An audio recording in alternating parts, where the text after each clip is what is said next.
This is my papu. He is my mom's dad, and he was born on May 10th, 1949. Okay, papu, where did you grow up? I grew up in Harper Woods on Woodland Street. All right. What was the first time you remember hearing about the Soviet Union and its conflict with the United States? The first time I heard about the Soviet Union was Ronald Reagan when he told Gorbachev, tear down the wall. What do you remember thinking or hearing about communism? Well, communism was the opposite of freedom. You had no say, no will. You did what the government wanted you to do, or they put you in a concentration camp, or they shot you. What do you remember seeing or reading or hearing about the Cold War? The Cold War, it started the nuclear escalation. It went for 20 years. It threatened every value that we had on the face of the earth. What were you taught in school and at home about the Soviet Union?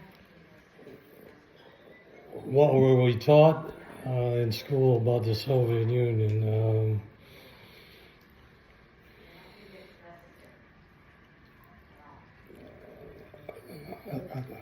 That it was a rogue regime.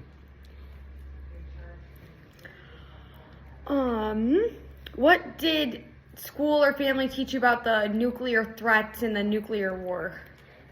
Well, the nuclear war, it came down to the missile. What I remember is the Cuban Missile Crisis, where Cuba had nuclear weapons from China, and there was a standoff between our fleet and the Chinese fleet to remove the nuclear weapons, or there would be war. It was a very tense time.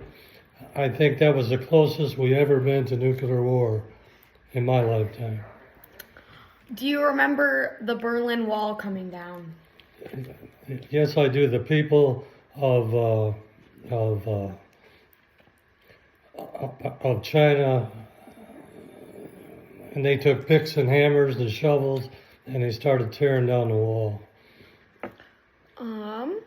How do you think we should protect our national security today? Peace through strength. We have enough nuclear weapons on the face of this earth to kill the entire population 5 times over. If they ever do use it, the only country we have to worry about is Iran. Because of Biden and Obama, they gave them a total of $12 billion, and they're racing to get a nuclear weapon. They are unstable government, and I don't think they believe exactly what the consequences of a nuclear war are. What is your position on the nuclear arms race? Well, what they're doing now is rebuilding the silos because of the age of the nuclear weapons. And they're always coming up with one to get there and shoot it there faster and quicker. But I think most world leaders that have nuclear weapons, their governments are smart enough to know that once you launch, the whole world will be gone. Do you think a nuclear war is still possible today? Only with Iran. Iran is a unstable future nuclear power. What do you remember learning about the Detroit riots in 1967? I graduated in 1967, and that's the year of the riots. There was a curfew. Everybody was locked down. You couldn't go out on the streets. I believe the curfew was from 8 o'clock in the evening to 8 o'clock in the morning. the only way we could look at it is on TV, and they showed you and the devastation how they burnt down half of Detroit. Was your neighborhood impacted by the riots? No, not really. There were a lot of assassinations in the 1950s and 1960s. Do you remember hearing about the assassination of John Kennedy or Robert Kennedy or Martin Luther King? The two most well-known assassinations were John F. Kennedy and Martin Luther King. John F. Kennedy was the most shocking. It took the world. And then you had Robert Kennedy. He got assassinated because he was going to run for president after his brother. It was troubling times in the world. How old were you when you got your first job? I was 15. I was a dishwasher in a restaurant. What were like the fashions and hairstyles like when you were graduating high school? Well, of course, bell bottoms. Everybody wore bell bottoms, and my look was well groomed.